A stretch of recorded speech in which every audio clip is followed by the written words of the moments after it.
my name's Nyrah. I'm a GP pharmacist and I'll be your host for today's health show on British Muslim TV. Now, in today's topic, we're talking about children with special needs and learning and development needs. Now, to talk about this topic in more detail, we have a brilliant guest. She's an educational psychologist. Her name is Dr Sarwat. And let's put on the guest and ask her some questions. Hello, Dr Sarwat, how are you? Hello, Assalamu alaikum, Nyrah. I'm really well, thank you. How are you? Lovely, I'm good. Had a long day, but I'm looking forward to our meeting all day. Just to put into perspective, over 300,000 children aged between 0 to 17 actually have a learning disability in the UK.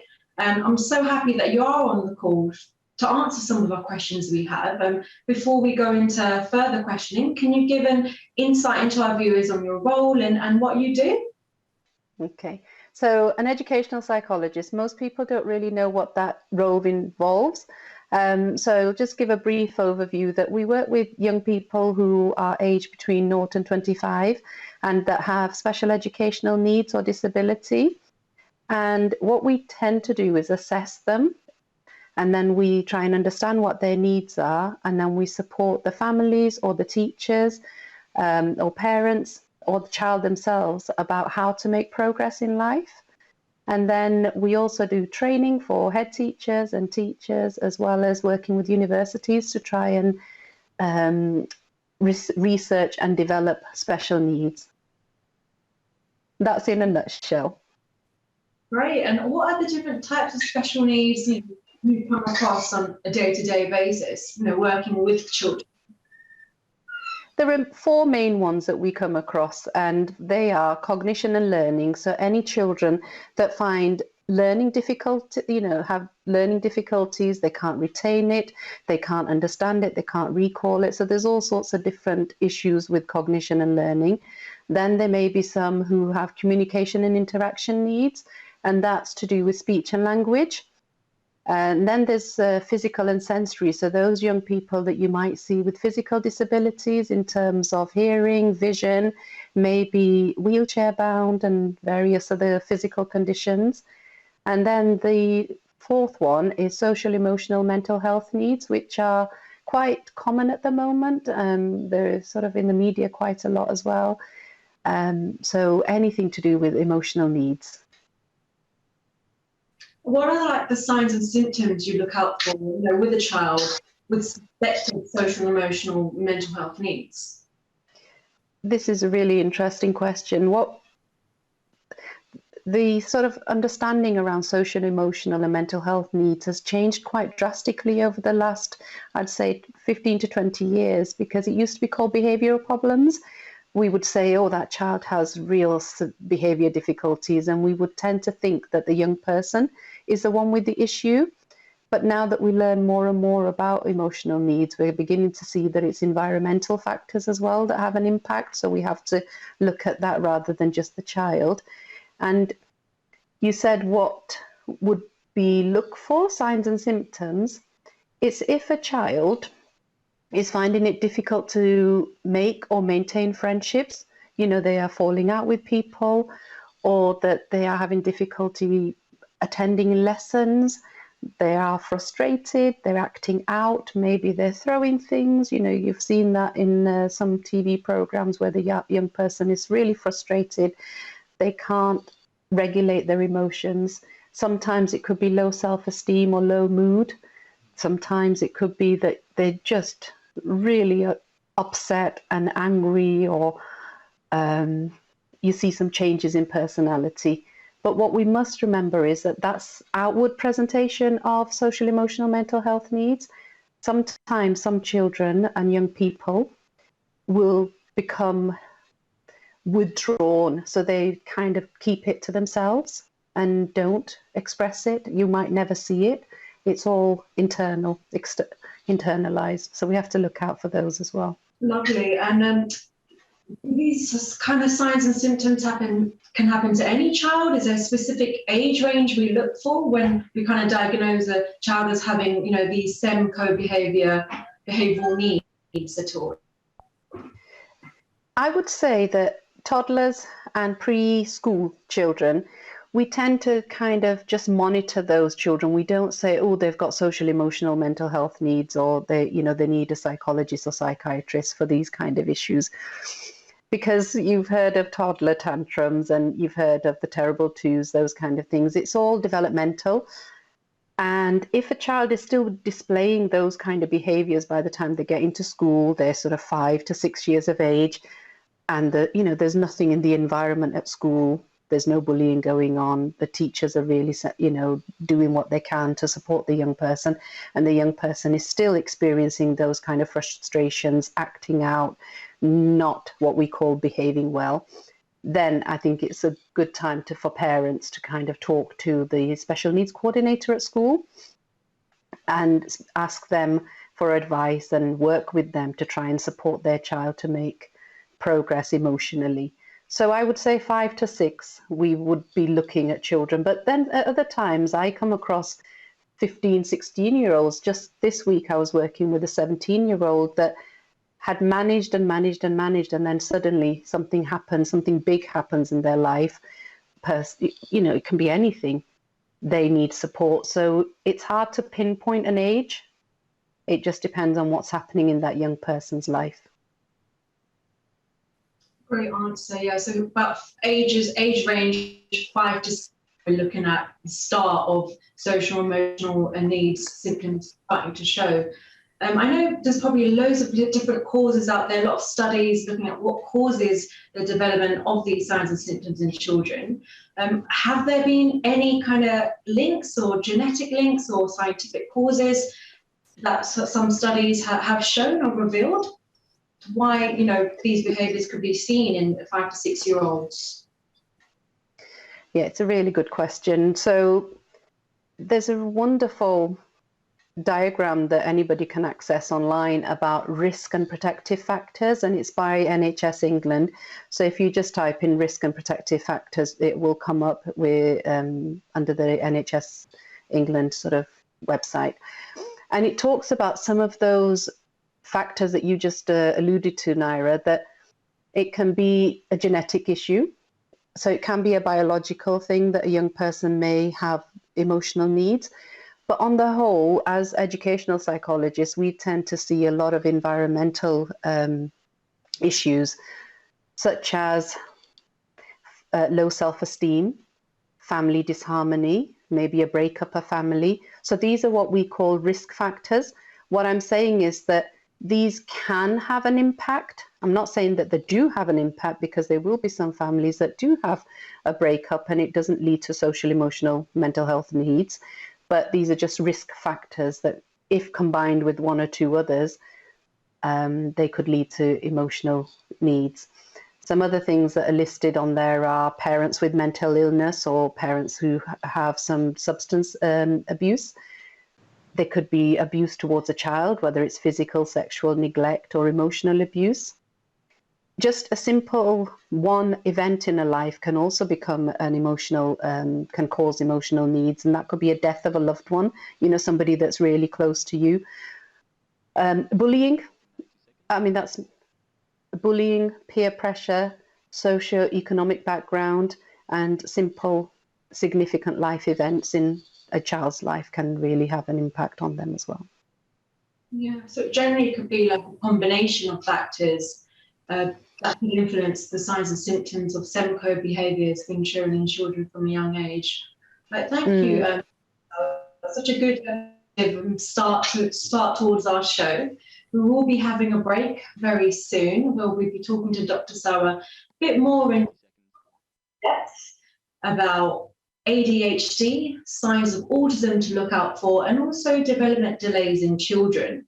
Now, if you've missed part 1 of the show, we will be having a recap on Facebook, which you can rewatch part 1. Join us again for part 2, where we'll be talking more in. Don't forget to tune in again. And if you'd like further information about special needs in children, you can visit the website. Now, the NHS website is really useful because it will show you signs and symptoms to look out for with children with ADHD, autism, special needs. And there's also mental health strategies out there as well. So join us from part 2, and we'll see you again soon.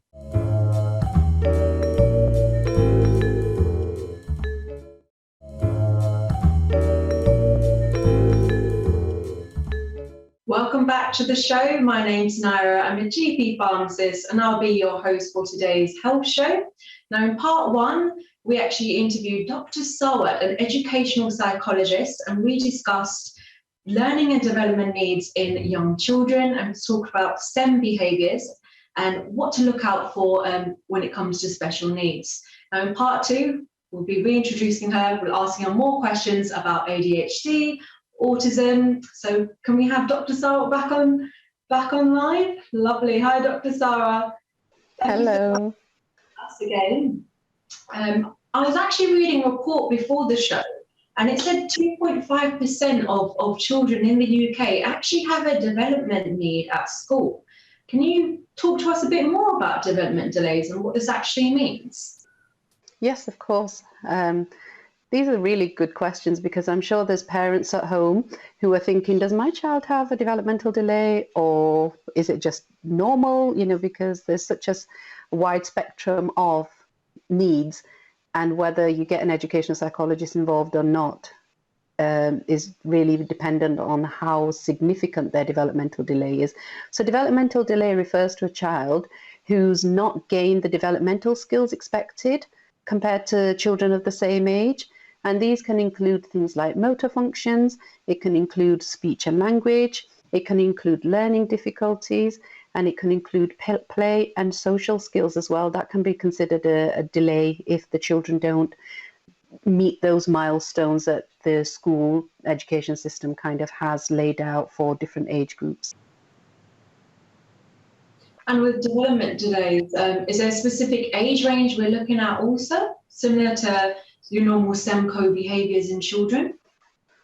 I think before the age of 5, young people would have got a diagnosis. So there are young people that I come across, at the age of 2, 3, 4, who have global developmental delay or a moderate learning difficulty or a developmental delay.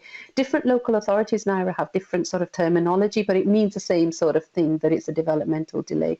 So preschool again, and paediatricians will have picked it up because it may well be genetic. Is autism, is that a type of development delay? It's considered, so under the DSM-5, which is the sort of diagnosis manual, it's considered developmental delay, and it has mainly 2 strands. So it's considered a developmental delay if the young person has difficulties with social communication and social interaction. And what that means is that these young people who have a diagnosis of autism have difficulty talking to others, taking turn in conversations, understanding humour. Sometimes they don't get that idea of somebody making a joke. They take everything quite literally. They may not have eye contact. They might be just fully self-directed, meaning that they just do what they want to do and might not be able to see other people's point of view. So that's the social communication and social interaction difficulty. And then in autism, there's another issue called restricted and repetitive behaviours, where a child can be really fixated on one interest and really intense interest. They may have rituals, they may be rocking back and forth, sort of calming themselves down. They may line up toys. And routines are really key for these young people. So if they're on the autism spectrum, they don't like change, they find that really challenging. So yes, autism is a type of developmental delay. And how is then autism actually diagnosed? So say in a school setting, would you just monitor a child over a particular time frame? Would you have like a checklist of symptoms and kind of detect over time? How is the diagnosis actually performed for autism?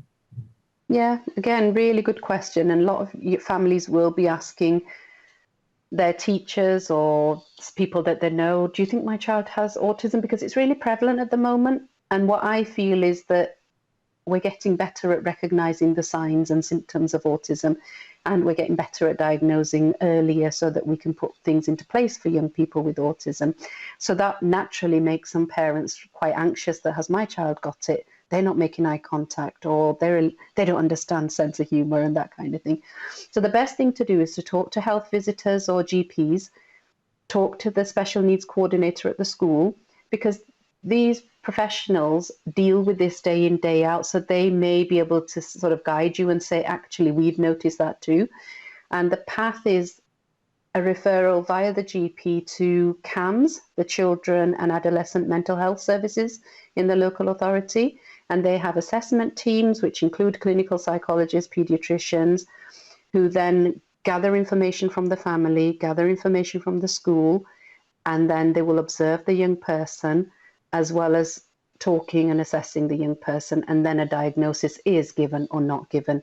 And the actual condition is called autism spectrum disorder, ASD, and it is a spectrum. So when I talk to professionals who do the diagnosis, they say no two children with autism are the same. So not to assume that just because this child presents in this way, the other one will present in exactly the same way. They don't.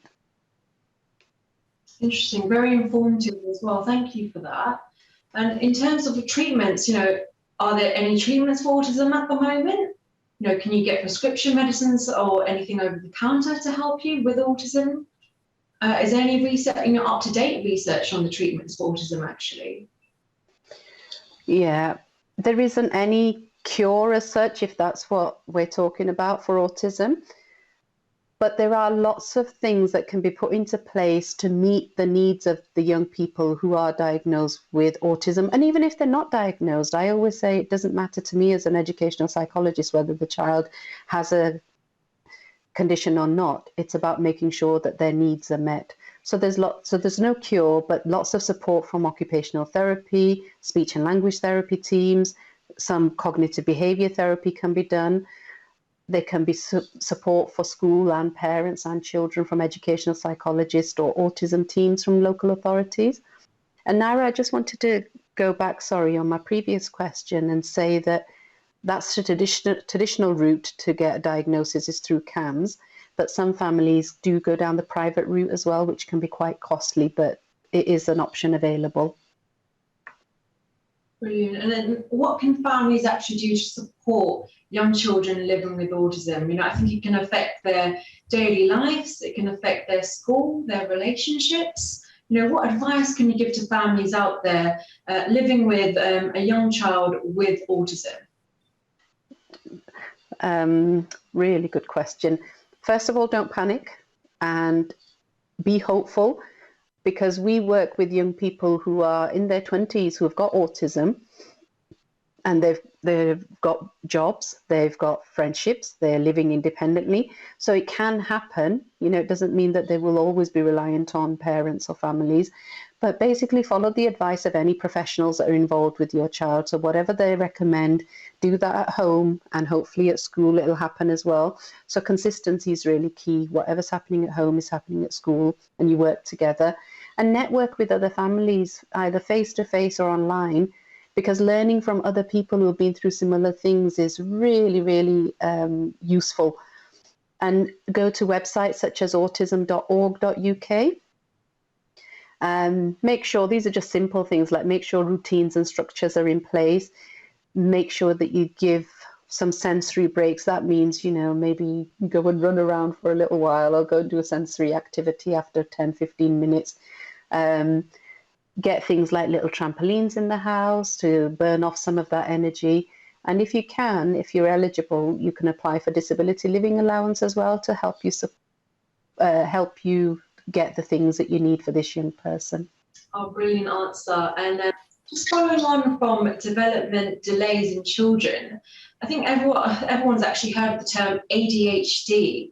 Now, I think that's another form of development delay in children, and that's actually more common than we think, and it actually affects not only children, but it affects adults as well.